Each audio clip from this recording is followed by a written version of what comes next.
Welcome back. I'm Kevin O'Keefe. At issue today, teenagers who give back despite personal obstacles. 16-year-old Alex Middleton was born without fingers on his right hand. While some may have found that a barrier, Alex has transformed it into an inspiration. He's a mentor to young amputees. It's part of a program run by War Amps called Junior Counselors. Take a look.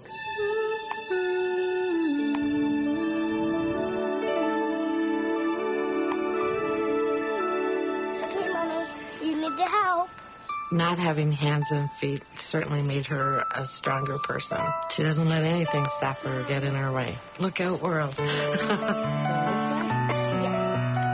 got involved with War Amps when Megan was born. She got her first set of arms when she was 3 months old. I can pick up weights and stuff. Her legs she got at 8 months. I didn't have a knee when I was born like this one, so they had to give me a knee on this leg. When she started school, she was concerned about sitting in circle time and not being able to cross her legs like the other children did. So they gave her an ankle that rotated so she could sit on the floor like the rest of the kids. She just loved it. Now set up the chairs, okay? Okay. Blue chair. Her independence has got to be the most important thing in the world, and Megan has it. Just like in a real thing. When Megan was born, War Amps sent us out all the paperwork and matched us with John and Jackie and Lindsay. Seeing Lindsay, watching her walk around, it just took every worry away about how Megan was going to grow up.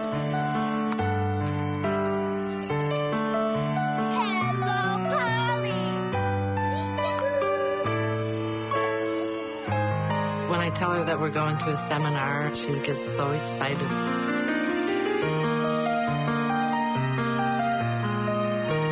She gets to see Lindsay again, and she idolizes Lindsay. Lindsay is like her big sister. That's what she calls her when they're together. Seeing the other children like her has been totally amazing for Megan. There are older kids there for the younger ones that are perfect role models and give the younger kids the self-confidence. Megan knows Mr. Chatterton. He's like a grandfather to her. So is that red?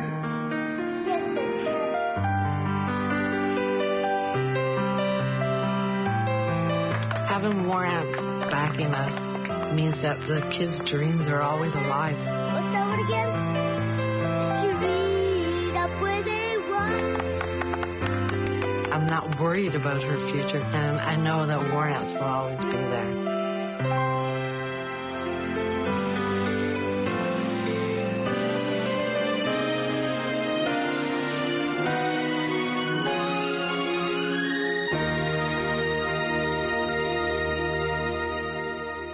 And joining me is another junior counselor, Alex Middleton. Welcome to the show, Alex. Hi, thanks for having me. I understand you're an accomplished violin player. Let's start there. Why do you play the violin? When I first went to a War Amp seminar, which is really just a large gathering of amputees from all across Ontario, where you can get to talk to each other and get to know one another, I had a junior counselor by the name of Adrian, who was a fantastic violinist, and he was an inspiration to me, and I decided to take the violin after seeing him play. What was that like for you to see someone, I guess an amputee, be such an accomplished violin player? How did that affect you? It was something I hadn't really seen before. He was just, to him it was so natural, to him it was something he'd done all his life, and to him it came easily to him almost. And I just really admired him, and it really did inspire me to play. Yeah. Well, actually, we have a clip of Adrian playing the violin. Let's take a look at your junior counselor, Adrian, who helped inspire you as a kid. Check it out. The spatula is the device that I use to move my bow across the violin. This is basically like a light cast that is put around my right hand, and it attaches to the bow, which I can then draw across the strings of the violin with.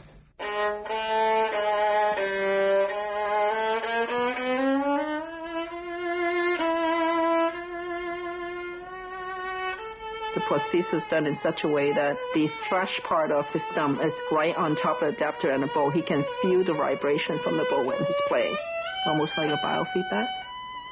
That was one of the major reasons Adrian was able to have such articulation in playing the violin.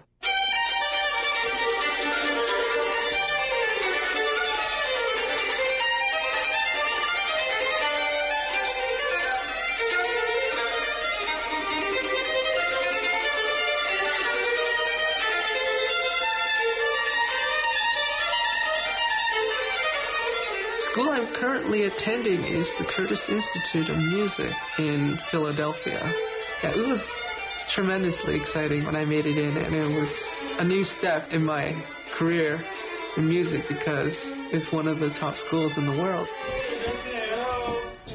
I'm not the best cook, and that's probably when I miss home the most. And obviously I miss my family and friends as well.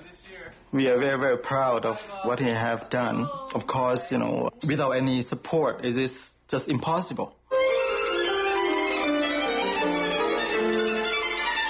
It's definitely been a great experience doing all the WARAMP seminars. Absolutely positive. And being among all the other champs and discussing problems and good things as well, it's great. I have never seen him have so much fun. He feels totally comfortable, maybe for the first time.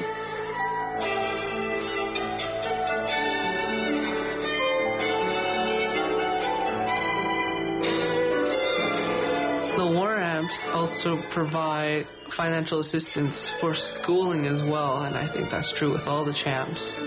They also support my various prostheses, and they support my spatula, which I used to play, and it's basically a really big thing in my life.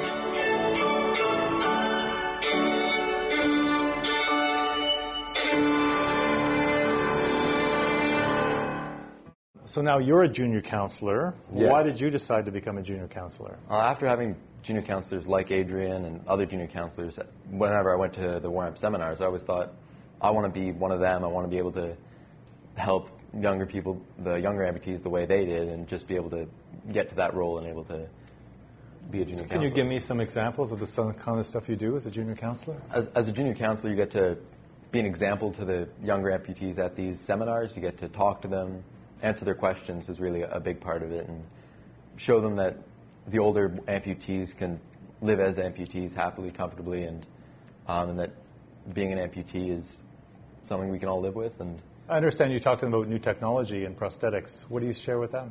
As an amputee, you get to, through your daily life, you get to be able to use prosthetics to accomplish different things. And for example, playing the violin, I had a prosthetic to help me hold the bow, to lift weights, or there's hundreds of different things that amputees use them to do everyday normal activities. I understand dating and fitting in. There are some other topics you talked about. What can you talk to them about dating? At each of the WARAMP seminars, there's a little group get-together for some of the older champs or child amputees where we get together and we talk about different things we've encountered, different situations we've been in, serious or lighthearted, and we get to talk to each other about different issues we've faced, and how we've all dealt with them. So what would you say about dating? I'm just curious. That to be yourself is really just the biggest thing, and that's what you really have to be. And the interesting thing is as well, you help parents of amputees. How do you help the parents? A lot of the people who attend the WARAMP seminars are parents of new amputees who have just been born or just had an accident and become an amputee, and they'll have a lot of questions they want to have answered, some concerns, and part of being a junior counselor is answering their questions, being there to talk to them, and to be an example that one day their amputee can become a junior counselor, just become a member of WARAMPs. And I understand you had a story about a father who came to you at a meeting recently and just wanted to chat with you. I mean, what was that about? It was really something where it became full circle, where when I'd first gone to WARAMP seminars, my parents had wanted to know and talk to junior counselors, and this was one of the first times a parent had come up to me and talked to me about what it was like to be a junior counselor and how I got along on a day-to-day basis, and that was really something that was sort of special to me, and it was something that I was really glad I was able to help out with. What do you get out of volunteering? What does volunteering do for you? For me, it's part of giving back to the WARAMPs for everything they've been able to do for me, and also it's giving play-safe presentations to children in communities, schools, and being able to spread the message that playing safe is key to living your life on an everyday basis, and that's just one of the main messages of the WARAMPs that is great to pass along. If someone is watching right now and wants to, maybe it's someone who's an amputee or a parent of an amputee, or someone who just wants to know more about WARAMPs, is there a way they can find out more about junior counselors and WARAMPs? The easiest way to do it is to go through waramps.ca. Okay. And there you'll have all the information, contact information for all the different programs, seminars, and everything the WARAMPs can do to help, and everything that the WARAMPs does. Well, thank you very much for coming in and doing the volunteer work that you do. Appreciate it. Well, up next, teens start their own program to keep kids off the streets and out of gangs.